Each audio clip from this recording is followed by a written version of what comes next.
When the parents came home from church, all their children were gone. They searched and called for them, they cried and begged, but it was all to no avail. The children have never been seen again.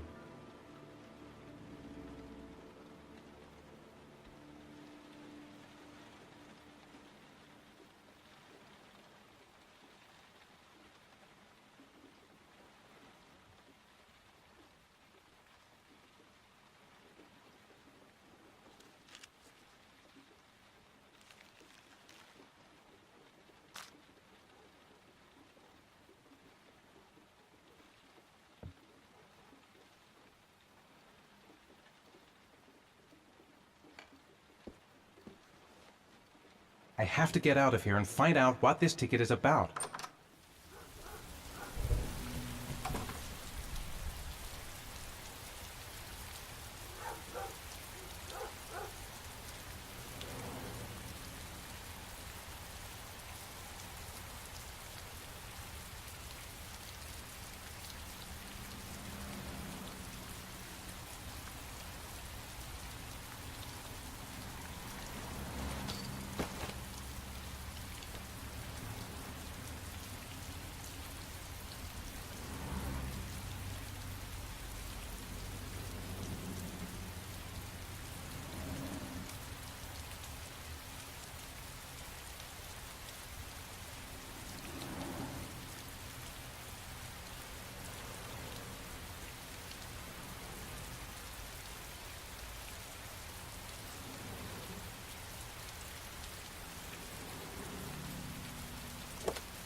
Gonna have to make it through the crowd. I can't take crowds. Just can't handle it.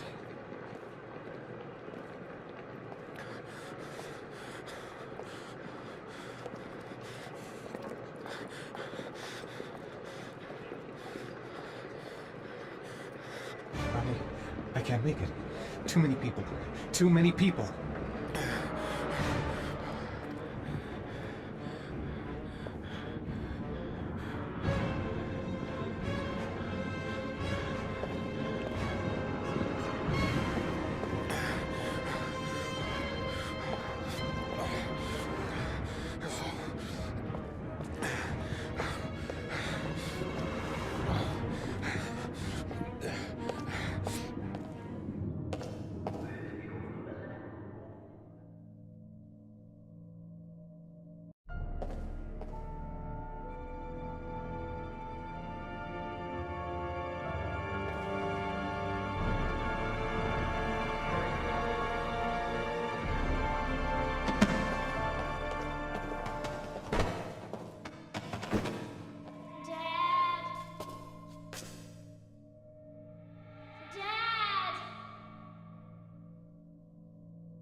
Jason!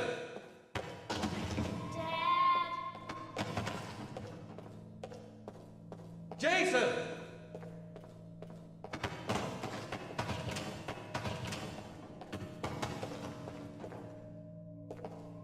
Dad! Jason! Dad!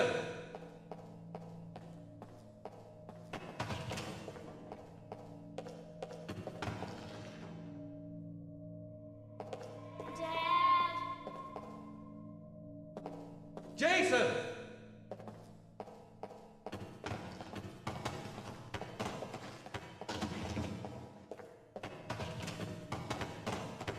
Dad! Jason!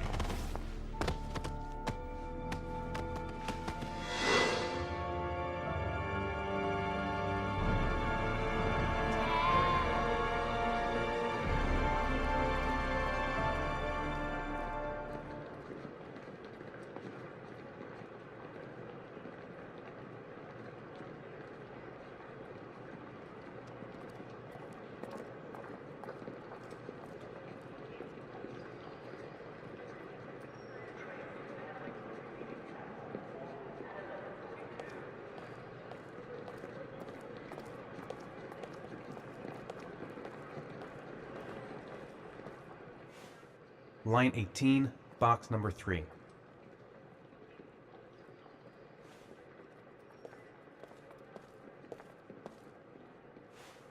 Line 18, box number 3.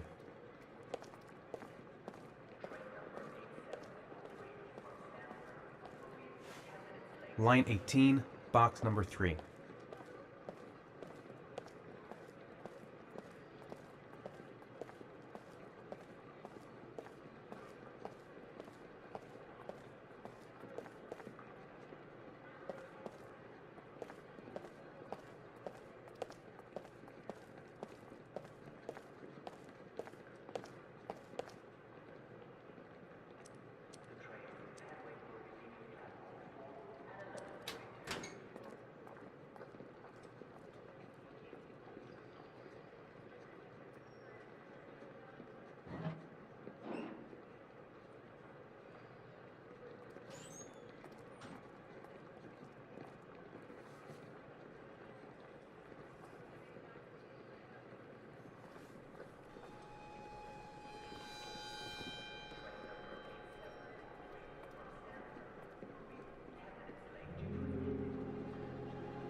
Sean. Where are you? I'm so cold. Dad! Dad!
The killer is white, aged between 30 and 45. He doesn't act on impulse, but plans his crimes in a very meticulous fashion.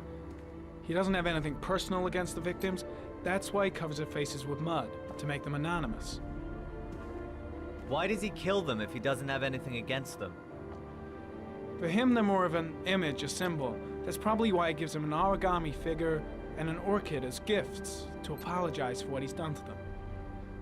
Very interesting. And where does all that get us? It builds up a profile of the killer and helps us understand the person we're looking for. It might have been useful if it was done earlier in this investigation. Continue, Jaden. Then I studied the geographical distribution of the murders. Generally, a killer commits his first murder near to where he lives, so he has a safe place to flee to if any complications arise. The more confident he becomes, the further he roams from his base. By analyzing the locations where the victims disappeared, I was able to isolate a zone where the killer might live. And what size is this, zone? For the moment, about 10 square miles. Oh, great. There must be 10,000 people live in that sort of area. You gonna question them one by one? The more clues we get, the more we can reduce the zone. We can then cross-check it with our list of suspects and identify the killer. One detail attracted my attention. The interval between the time when a victim disappears and the time when the body is found ranges from 3 to 5 days. But the rainfall is always at 6 inches, give or take 10%. What on earth does that mean? All the victims were drowned in rainwater. The killer kills only in the fall when there is plenty of rain. It could be that he puts them in some sort of well or tank that is open to the skies and that fills up with rainwater. The more it rains, the less time the victim has to live. So what's next? There are 2 suspects whose psychological profile might fit and can be connected to the comfort zone. I'd like to question them. God damn it. We're wasting our time with this bullshit. The killer's out there somewhere, we gotta get off our asses and find him. The killer is no ordinary murderer. He is intelligent, organized, and methodical. You won't find him by patrolling the streets. Tell me, Agent Jaden, did you get your vast experience on the job, or did you just fucking read about it in some school book? Your vast experience hasn't prevented 8 victims from being murdered. Fucking asshole! That's enough! You said it took 6 inches of rainfall before the victim died. How much time do we have left? If the weather forecasts are right, less than 72 hours.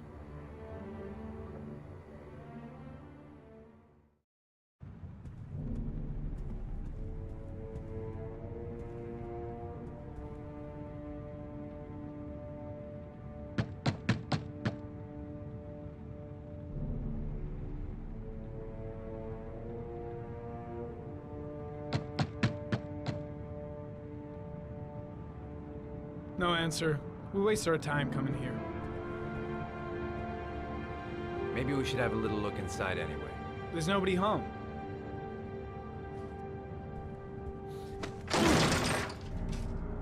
There is now. I'm not sure that's entirely legal. Call the cops.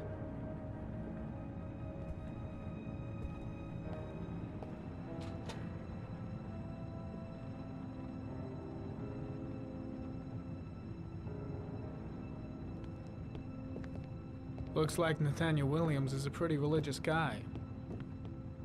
He's a God-fearing idiot, waiting for the end of the world. We questioned him a few months back because he was causing a disturbance in the park. He was ranting and raving. Said he heard voices. Had this idea in his sick little head that I was the Antichrist, and I'd come to Earth to persecute him. Real twisted.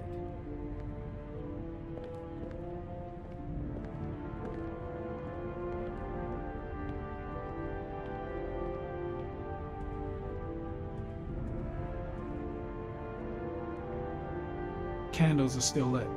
He should be back soon.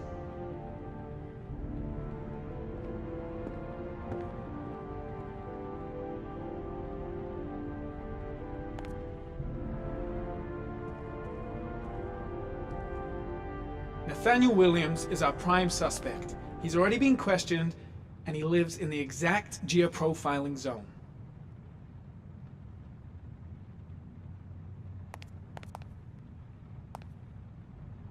All the signs of a mystical obsessive neurosis compounded by a persecution complex.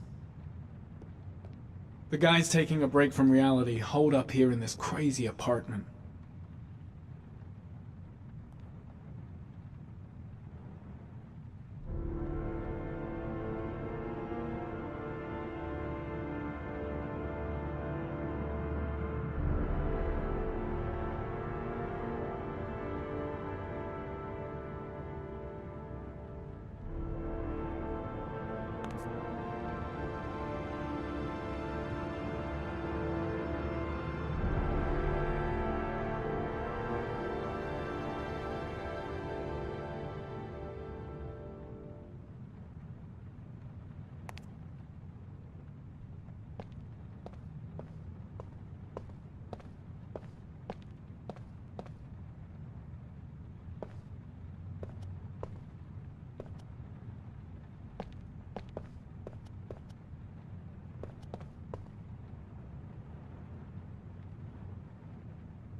Good timing, Nathaniel.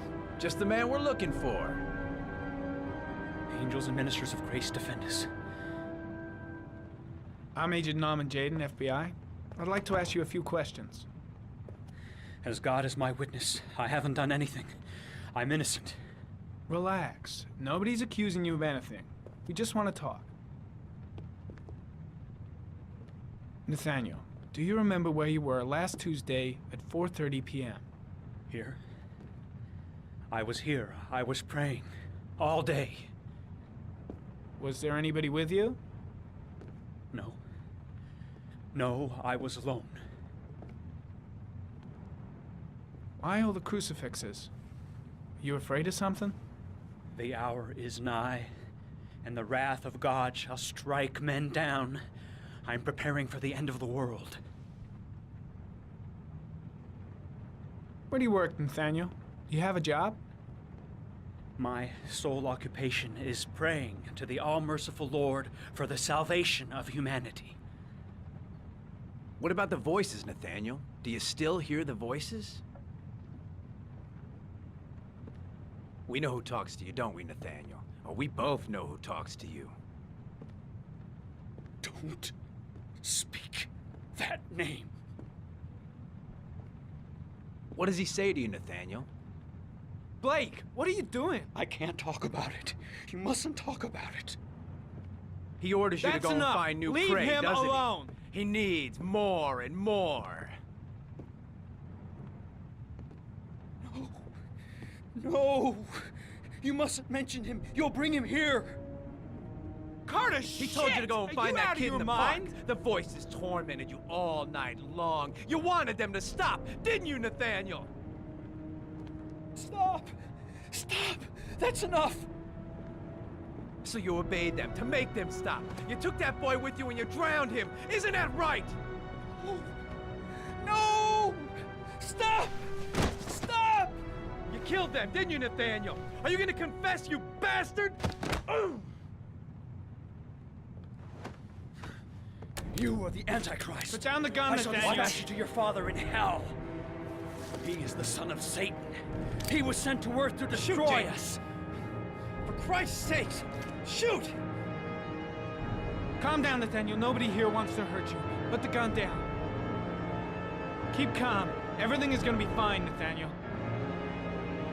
Demon, you shall regret confronting the emissary of the Lord. You shall know divine power. I shot him. Yep. Looks like you did. Can't say I'll miss him. Come on, let's go.